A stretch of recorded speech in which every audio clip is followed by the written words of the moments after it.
today we have three sisters whom you have not, whom you have might not have seen yet.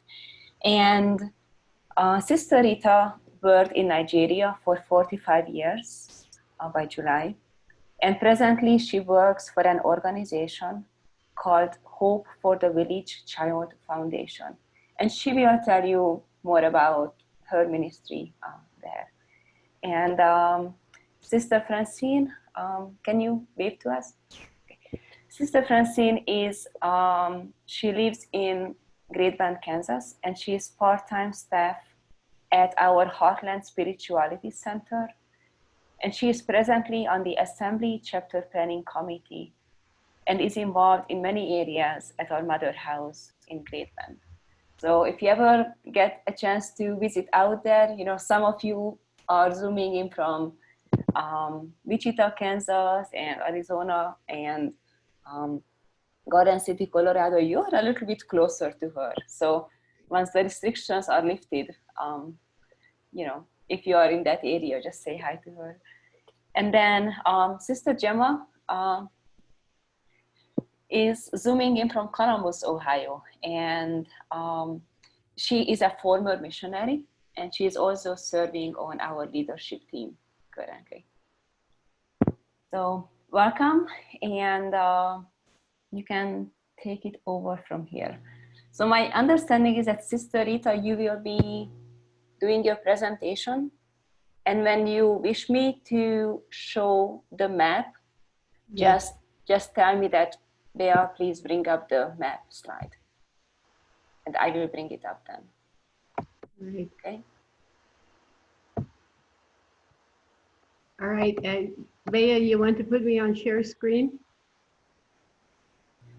Okay. So click on the green button on the bottom of your screen. Okay. I have it.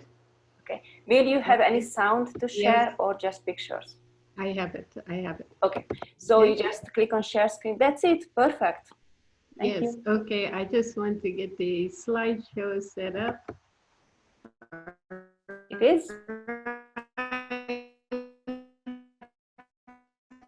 Here we are. Good morning, everyone. I would like to know why Bea invited you all to come to see.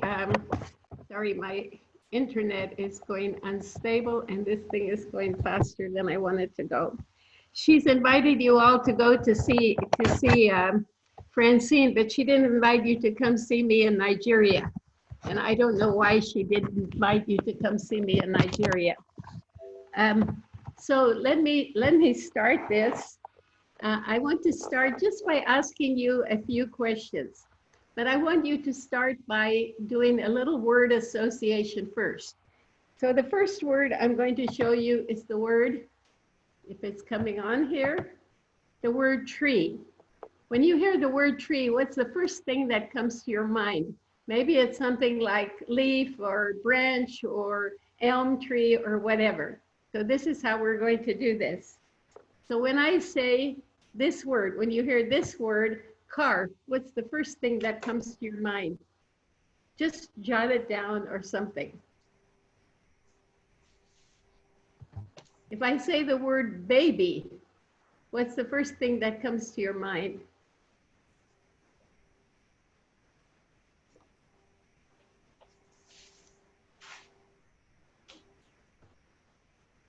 If I say the word country,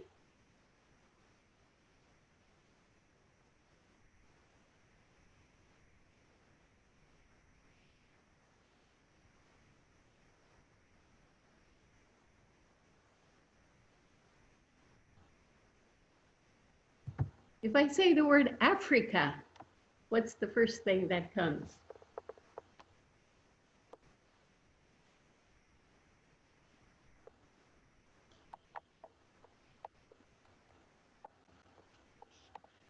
Now, I'd like to ask you, when you thought of Africa, what was that word like? Was that word something like wild animals, or hunger, or famine, or corruption, or fighting, or violence? Or was it words like joy, color, humor, intelligence, dancing, beauty, or laughter? I'm asking you those questions because it's important to know the mindset we have when we think about Africa. Because I know in the US, sometimes the message is so negative, but I don't want you to think in terms of that. So let's talk a little bit about Africa, and I will just ask you a few questions. Number one, which is larger, the continental US or Africa? And by what percentage? I can see June is just trying to figure it out.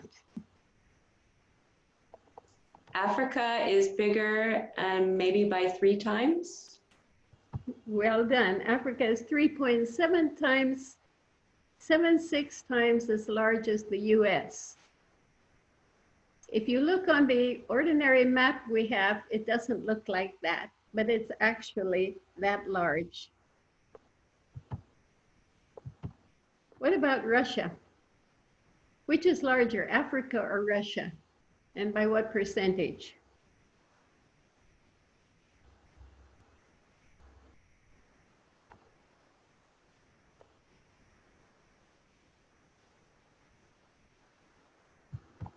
Again, Africa is 1.78 times larger than Russia.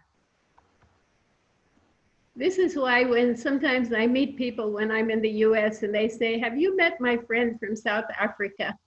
Well, no, not quite. How many countries are there in Africa?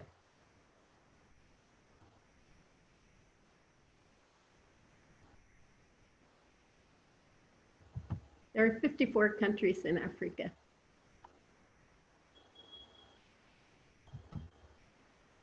Is most of the continent of Africa above or below the equator?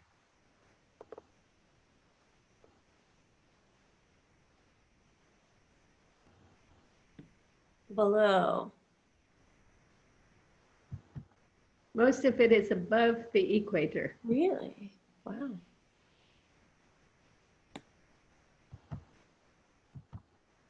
So today we're talking about Nigeria.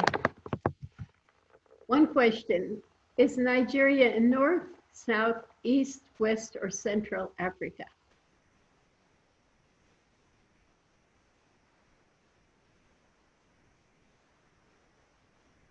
North? It's in West Africa.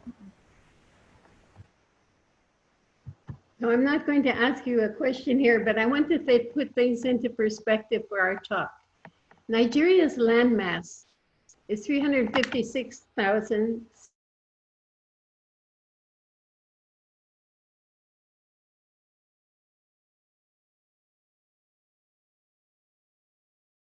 Put the map on for a minute or so for us to see that size.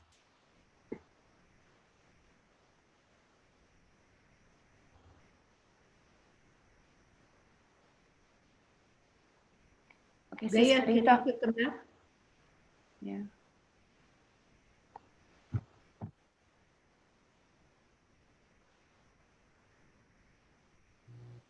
I can't, okay. Okay, here it is. Can you see there, California, Nevada, and Utah? That's the square miles equivalent of Nigeria. All right, it's okay, Bea, you can take it off.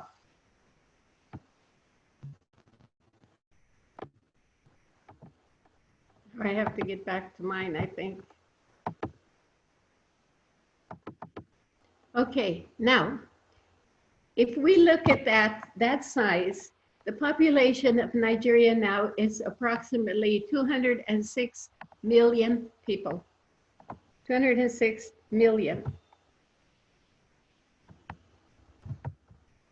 The population of the United States is 331 million. So that means that Nigeria has a population of a size about 2/3 of that of the entire United States, including Alaska and Hawaii. I'm bringing out that fact because as we talk about what's happening in Nigeria, poverty, sometimes violence, and that, it's important that we realize the socioeconomic, geographic, all that type of situation. And I'm going to now let Gemma tell you more about how did we get to Nigeria and so on. So over to Gemma. At this time, can we ask you to stop sharing screen? Excellent, thank you. Thank you, Rita. You kind of set the context of where we are and where we might be going. At least when we were the Great Bend Dominicans in Kansas, when we celebrated our 50th anniversary, we started in 1902.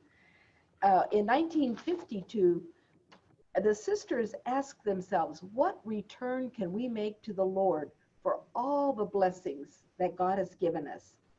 And their impulse was to begin a mission in another country to keep spreading this Dominican charism. And so they conferred with the Dominican provincials, which are the friars, and asked them where was there a need for sisters and where could we accompany them in their missionary efforts. Now, the Dominican friars from the Central Province, which is Chicago, were just planning to start a mission in northern Nigeria, and they welcomed the sisters to join them. Two sisters in our leadership team, Sister Aloysia and Sister Benigna, traveled by ship to Nigeria to scope out and scout the possibilities. What would be needed and what kind of sisters would serve well in Nigeria as missionaries. And so they selected these four that are standing here ready to go. We have Sister Rayful on the left. I'm sorry, and then Sister Bernadette, Sister Frances Joseph, and Sister Charlotte. And these brave souls were our first missionaries to Nigeria. Sister Bernadette didn't go right when the other three went because she had to finish her midwifery course, because Sister Aloysia and Benigna determined that there was so many babies being born, they needed a nurse who was also a midwife to serve there. So the first three pioneers loaded up their supplies into large trunks and boarded a freighter ship. And they often had, not yet, Maya. They often went to, they boarded up all their supplies that they would need. And it was a lot. They took over on a freighter ship, and it took about 6 weeks, leaving from New York and arriving in Lagos, Nigeria. Now, as Rita said, Lagos is in the south, and Gusau is in the north of Nigeria. So they had about 500 miles to drive over unpaved roads with all of their belongings to finally arrive at their new mission. These sisters, Charlotte, Frances Joseph, and Rayful, joined the friars in Gusau, which is in northern Nigeria. And they worked with them and began to establish their own mission. Okay, now you can. These sisters, and more joined them later, traveled in all kinds of ways. Here you see them stuffed into a van. This was a little, really, kit car. It's a pickup. That's the back of the pickup, and it's a tiny little thing, like a little Renault that you could haul a few pieces of firewood in. Well, the sisters all climbed in, and off they went to the bush to serve the people. The next one. You also see other means of transportation in northern Nigeria, and you still see this today.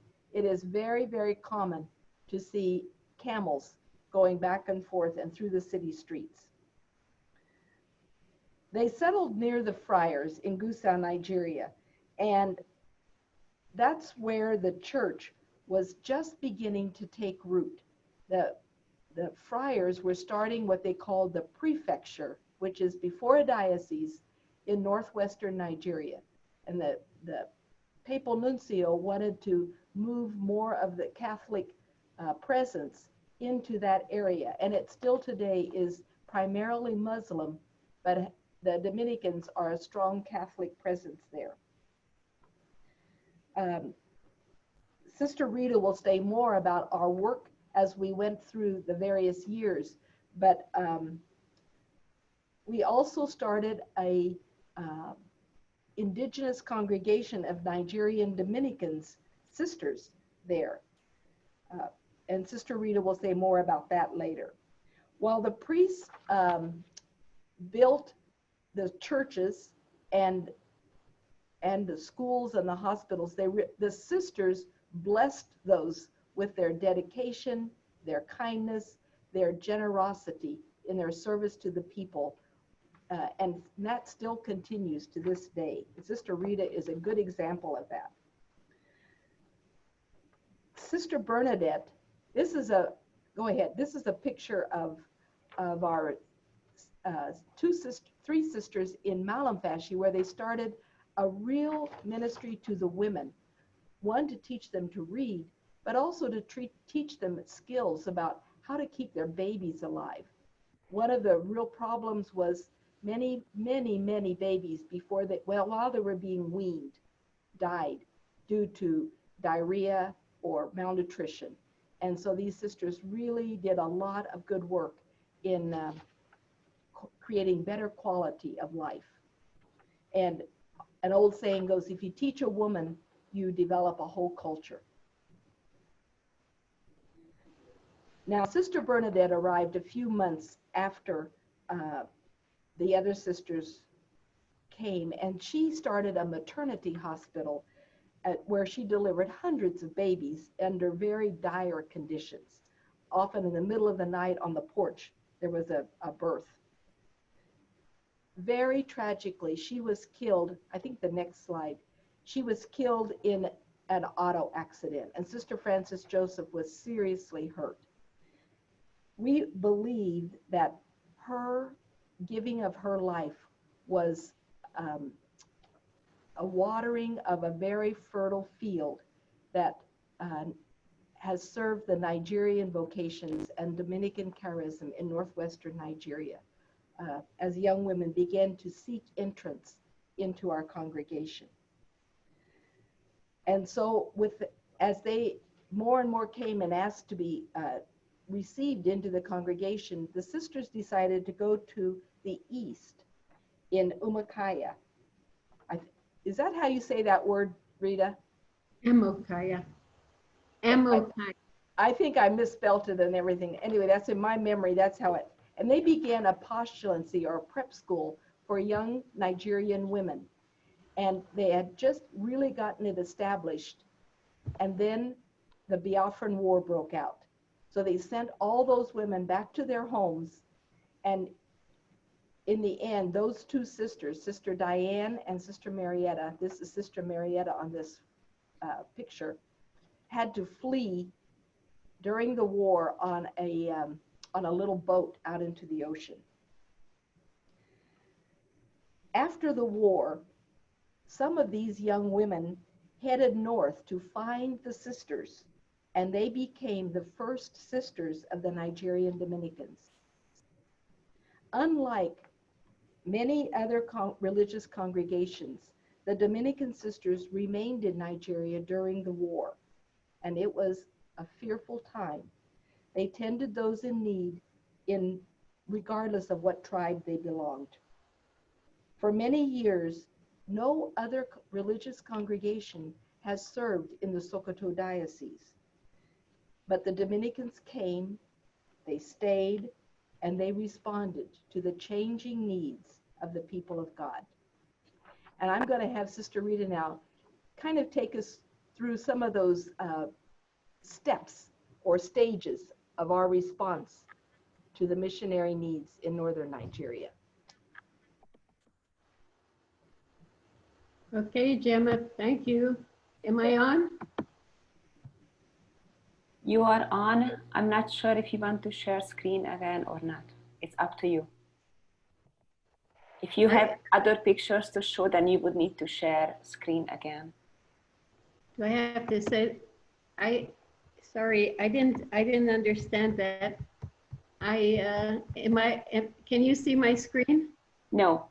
So if you could click on the green button at the bottom of your screen. I have to go out of it again before I can do that. Just a minute, please. Okay. Just a minute. Let me go out of it again. I clicked it, but I guess it did not pick up. Share screen. Okay. I'm doing that. And then I want to get to this one, but I don't see it on here. That's my problem. I don't see it coming onto that. Maybe try, I guess, leave the conversation and come back. Let me try one more thing here. I think maybe I could do it if I try one more thing here.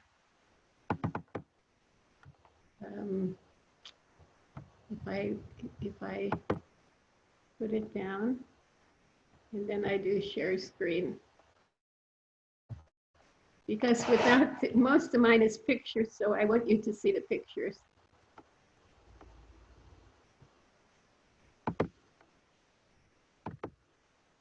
Okay, I have it. Now, can you see it? Yes, thank you. Okay. And maybe you click on the start the presentation. I'm doing that. Okay. Wow. All right. Now you can see me, I think. As Gemma told you, and I'm just going to clue into where she went, and I'm going to talk about some of the transitions based in the mission that we had when we started here. After the Civil War was 1966 to 1968, and Biafra tried to secede from the nation. And the people in the federal government, especially in northern Nigeria, were convinced that US supported Biafra. And so there were no visas to work in Nigeria for quite a number of years. The fact that Gemma called it a prep school, I think at that time they called it a juniorate, it was closed, and that meant that there were less people to look forward to do the ministry. But in the early 70s, as she said, some of these Nigerians came forward. Now, in 1975, 5 Great Bend sisters got visas. But at the same time that they got the visas, some other sisters who have been here for many years were beginning to look toward returning back to the United States. So it was obvious at that point that the movement toward indigenization had to be taken seriously. And it went on until in 1997 was the election of the first indigenous prioress for the Nigerian Dominican Sisters in Gusau. In 2007, they got their diocesan rights. And presently, there are more than 70 professed sisters. They have teachers, nurse midwives, social workers, a doctor, a lab technician, a pharmacist, accountants, theologians, development workers, and so on. So you can see that this process has moved far. This is a picture of the novices. Even though we're in northern Nigeria, and northern Nigeria is considered frightening for some people, and it looks like mission territory, yet these you can see the number of novices we have. Now, I want to talk about these transitions in ministry. And today you're going to see a combination of pictures. Some are where the sisters are working and have started their ministries. Some are going to be where I am working at Hope for the Village Child, but I'm not working there alone because I have a Dominican from Gusau with me, Sister Julie. So it's a combination of both. The transition comes here. As Gemma told you, the fathers went there and they built schools, they built clinics, hoping the sisters will take over. But after the Civil War, there was a takeover of the mission schools and the hospitals. So the sisters then, and the fathers actually, transited to rural development, because that is something that was not a threat at that time. So they worked with rural communities, especially the women, as Gemma told you. But they also did work with established institutions, whether church institutions like a catechetical training center, or they worked in government institutions like government schools or government hospitals. And these are some pictures, for instance, of sitting around with women, training the women in different things, or digging wells. You see pictures here of the water that the people were drinking. So on the right, upper right, you see them digging a well. And on the lower left, you see Sister Regina there. That actually is a drilled, it's not a dug well, it's a drilled well for that community. And on the right, you see people celebrating their water in their new well. I put the picture on the left there on purpose because our Sister Teresita Hughes is now 101 years old. She came to visit when she was, I believe it was 87 years old. And so she's standing by one of the wells, which a family have her as is in honor of her. I think she's responsible probably for more than 200 wells. And on the right side is the people thanking for the well. Now I want to talk about governance, because governance affects how we work. In 1966, we had the beginning of the military rule at the time of the coup. Independence was 1960, 1966 was the beginning. In 75, we had another military coup. In 76, the military head of state was killed and another took his place. Until 79, finally we had an election and a handover to civilian government. But that did not last long, because in 1984, we had another military coup, 85, another one, followed by a succession of elections, cancellations, and etc. But all the governance still within the military there. So until 1999, when we had a civilian government elected, we were more or less under the military, and that has affected how people see things. It made a deep impression on the life of the people. Socioeconomic transitions also were important. When the sisters first went there, Gemma said they went on an unpaved road, but actually the situation was, at that point, they had telephone service, they had all types of service, which are not there today. Today, out of the more than 200 million people in Nigeria, 70 million are living on less than $2 a day. And that is, $1 a day, and that is known as severe poverty. The majority of these, as you can imagine, are in rural areas, and the majority are women and children. The middle class, for a while, began thriving, but now it's losing its wealth, and that's due to a variety of reasons, some national and some international, especially because of corporations. And then we have the wealthy, the very wealthy, through inheritance, through business, and sometimes through corruption. The poverty of the people is far-reaching. It affects education, affects health care, it affects their means of how they can make a better life for themselves. But the worst poverty, we say, is the feeling of helplessness. Like no matter what they do, things are not going to get better. And greatly affected by these are the youth, who are either un or underemployed, and the number is high and it's rising all the time. And the result is there's indulgence in substance abuse, drugs, alcohol. Many times there's early marriage, and that has many constraints around it, sexual abuse. There's a drift to the cities, and then there's getting involved in acts of violence. And as poverty increases, more people are laid off from work, and they're without means of a dignified survival. So let's talk about healthcare. Healthcare always has involved, as Gemma said, trying to help the children and reduce maternal and infant mortality. We have We have immunization. We have helping women give birth. That's the birth of twins. We have a laboratory, or sorry, laboratory, as you say it in the United States. Here we say laboratory. We have the lab technician working there. You can see samples that he has collected. And those collections come from this, what you see down below. The people go to the bush and they bring back the samples for trying to determine, sometimes it's for genotyping, sometimes it's for malaria, sometimes it is for tropical illness and so on. And it's brought back to the lab. Results taken back to the people. We also had a clinic for cervical cancer and breast cancer because that is a growing problem in Nigeria. And as I said about malaria, malaria is a huge problem. We promote the use of the treated mosquito net. On the left here, we have a picture of a 11-day-old baby with neonatal tetanus. When that child was brought in, the body was stiff like that. You could pick it up and there was it was like a dried stick. Normally, that child like that would not survive, but we took it to the hospital and the picture on the right is the child that survived.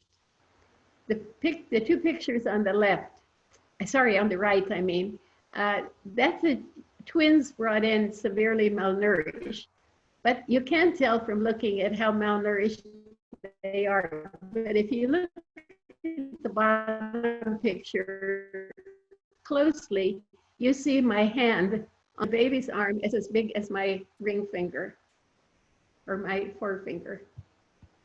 Then we have tuberculosis, which is also a problem. And we go out for campaigning on tuberculosis, especially on the day, International Day.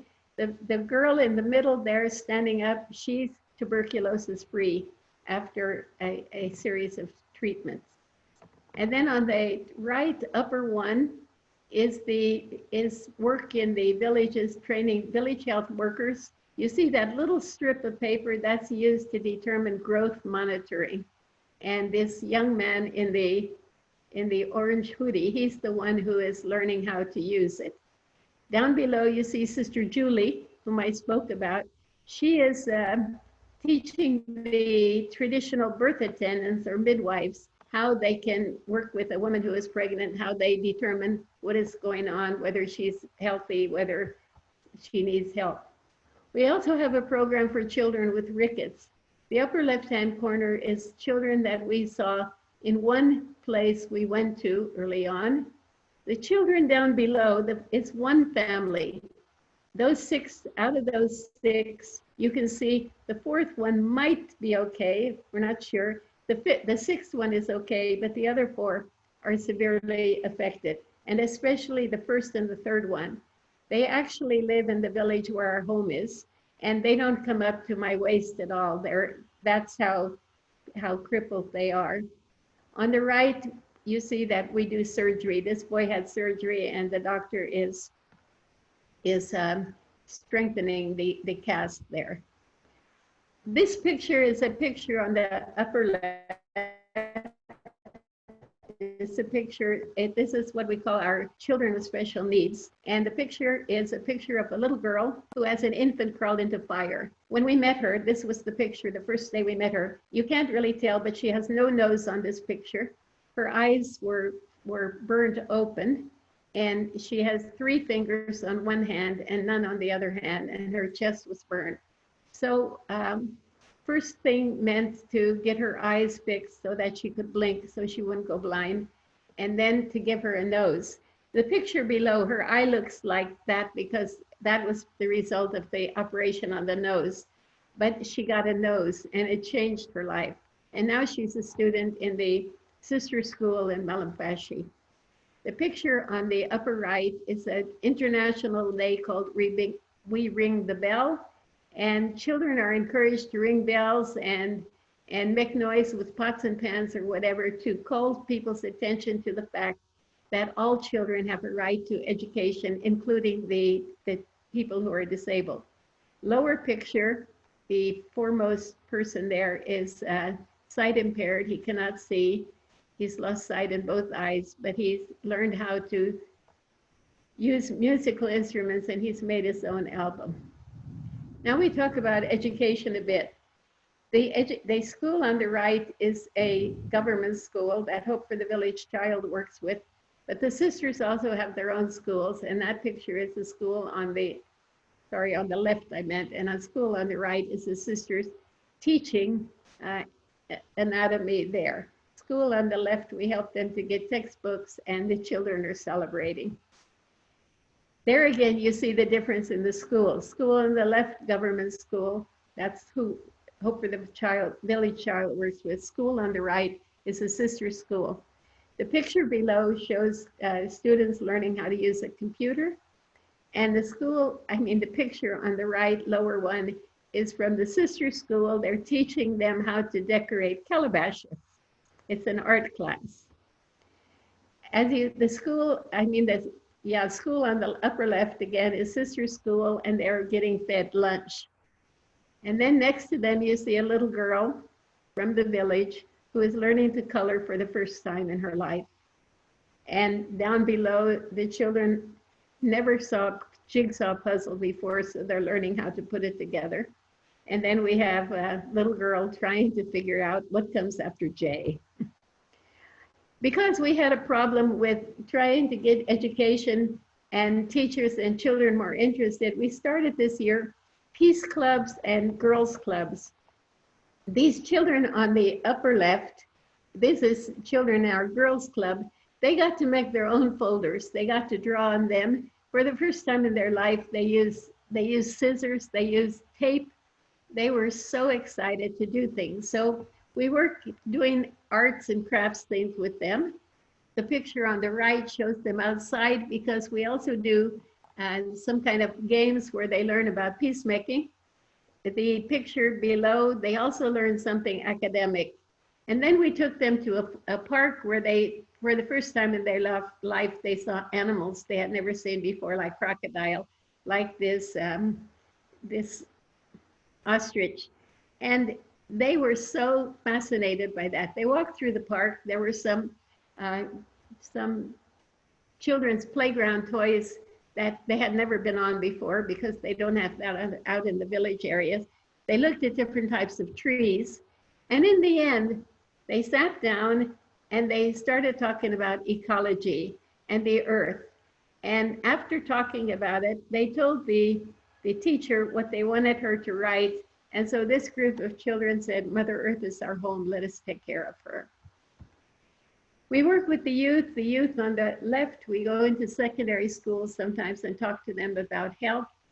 On the right, we had an election at the beginning of the year, and we wanted to make sure it was violence-free. And so we had a big group. The picture down below is actually a drama where they acted out for this group up above, what happens when you give in to violence, the killing, and so on. And then we have programs for girls alone, young girls. On the left, the two pictures are, you can see Empowering Girls for a Better Tomorrow. On the right, it's for teaching young girls about menstruation, and they were given, and reproductive health in general, and they were given bags with washable sanitary pads inside, sanitary cloth. And down below is about a program on HIV and AIDS.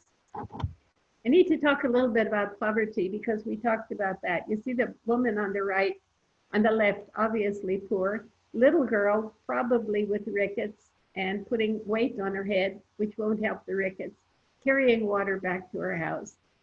The picture on the upper right is the kitchen. Some of you, I don't know how you would manage in this type of kitchen. Then the picture on the lower left, I think you can see a familiar face there if you know her. That's Francine when she came to visit me, standing with the family. But I wanted you to just see the house. This is the type of house they live in. And on the right, those are granaries. If a family, even extended family, can fill 3 granaries in a year, in their harvest, they're doing well. They will have food. But many cannot get up to 3 granaries. We also continue to work with the women. Sorry, my thing is running away from me again. I have to go back. I just lost my light because we have a rain coming on here, and so I'm not seeing it too well. So just give me a little bit of time here. Okay, the women in the upper right-hand corner are a group of village women sitting and planning for the year. We ask them to evaluate what happened with them before and what can they plan for the following year. And then down below, the woman standing up is the leader of the women, and she's also been voted to the traditional council. Then we have, this thing again is running away from me. Oi oi is not Nigerian, by the way. There we have the women learning farming, because women as well as men are farmers in Nigeria. And we give them a loan of sometimes, they learn how to do backyard gardening here. The first picture is learning it, second picture is the result. This is a leaf they use for their sauce. And then the third picture is a loan of fertilizer, which we give to them to help them in their farming. All of this, as I told you before, one of our main problems is that we need the people to stand for themselves. So we need to engage in advocacy. The last picture on the page down below is a group of people talking about their needs. But then that need has to be carried somewhere beyond there, to the government, to an agency, to wherever. We're working to get safe space for girls for their problems as they grow up. The picture above that on the right is a picture of traditional rulers and a picture of religious leaders asking them to meet and figure out how they can advocate with the government. The picture on the upper left is a picture of one of our traditional rulers who was very helpful to us. And for Julie again, she went to visit the traditional ruler, the man with the white cloth over the top of his head, and that's some of our staff around him and standing down at his feet. They went to talk about rickets and the program there. And they call him, his title is Pope Kagoma, but Pope is not spelled P-O-P-E, it's spelled K-P-O-P. So it's Pope Kagoma. Kagoma is the place. The new reality, of course, is we're dealing with COVID now, the coronavirus, COVID-19. So the sisters now have to adjust to do their classes online. Sister in the middle is giving out bread for somebody who needs food. And on the right, one child is learning how to wash their hands properly. We also have transitions in the, sorry. I think it's because I have an unstable signal here, it's telling me, and it's not doing what it's supposed to do. Transitions in church ministry. From the beginning, the sisters engaged the people in grassroots evangelization. And they also, the novice on the right is teaching children catechism. But we also take part in parish activities. The upper left was all of the Dominican order together with the 60th anniversary of the parish in Gusau. And I think I'm right on 60th. And the picture on the upper right is children dressed up as the Dominicans who went there. It was an event for the day. The picture down below is our parish assembly, where people come in and talk about the assembly. And now I'm going the other direction. But we also get involved in the upper level diocesan affair. One of the sisters works in the bishop's office in Sokoto, and that is not unusual. Sister Claire Ann worked there years ago. And I have been involved in working on the revised pastoral plan in the Archdiocese of Kaduna. Actually, am the coordinator for the pastoral plan in the Archdiocese, and was also involved in drawing up the child and vulnerable adult protection policy for the Archdiocese. Now, here we are. This is Francine. And Francine is going to take you to the next level. I don't know if she's going to take you down the river, or she's going to take you down this road to where she might be leading you. She will have to tell you that. But before she takes you, I want you to rejoice with these people with a new well.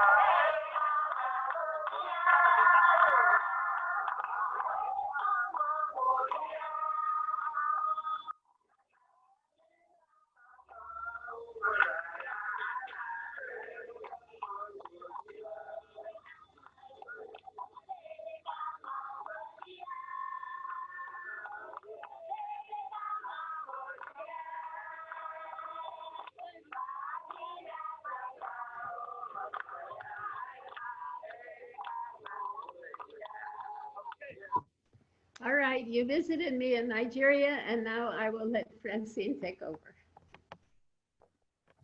Thank you, Sister Rita.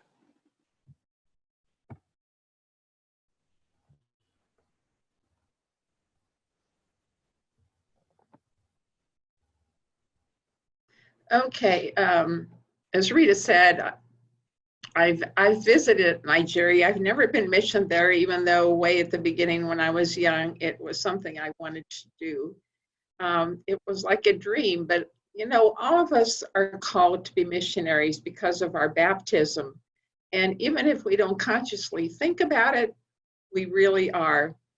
And Pope Francis says that by our baptism, we can give credible witness to God's love.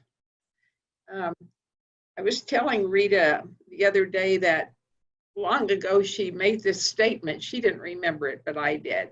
And she said, "Some give so others can go. Some are sent so others can give." And for many years, the Great Bend Dominican Sisters have had bazaars or ways to raise money that started unbelievably in 1910. And so the sisters got together and they did various kinds of crafts and baking, whatever, to raise money to build the first hospital. And later they used these fundraising activities for some of the ministries they had. But soon it became an annual November mission bazaar for the foreign missions. This was a way that we have raised money through the years to help. It was for, of course, the Great Bend Dominicans getting started, and you saw the beginnings were difficult. And so every year we've had what we call the annual mission bazaar to raise money, except for this year because of the virus. We're going to have to do it very differently by just having a raffle. But it's a great time for people to come together to celebrate. And I think if any of you have been here, I know a couple of the sisters have. It's just a fun time. So I want to share a screen here and get some pictures on.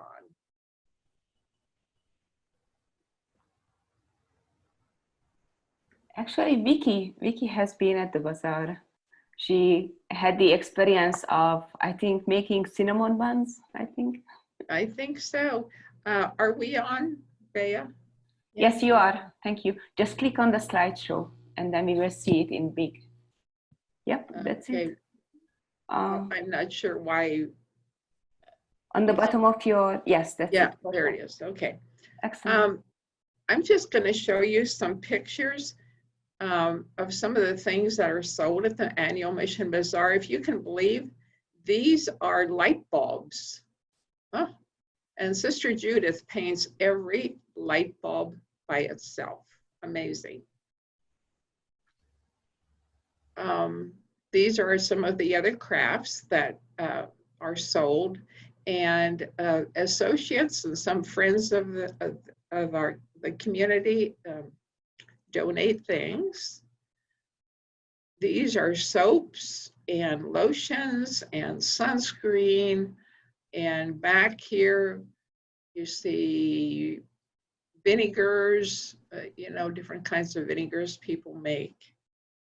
Mostly Sister Imelda does these. Jams and jellies by the hundreds and hundreds of jars, and breads and etc. Noodles. And I think we know who this is, Sister Gemma. This is the bakery. The night before, or starting the afternoon before, many volunteers work in the kitchen bakery, baking, and we bake about 4,000 rolls to sell, cinnamon rolls and kolaches. Oh, not sure where that came on. Oh, I lost it all. You can go back with the slides, with the back arrow. Or you can, yes. There we go. Okay. These are just some of the people working in the kitchen. Behind the gentleman there is the oven. So, no, that's not, yeah. Anyway, get an idea.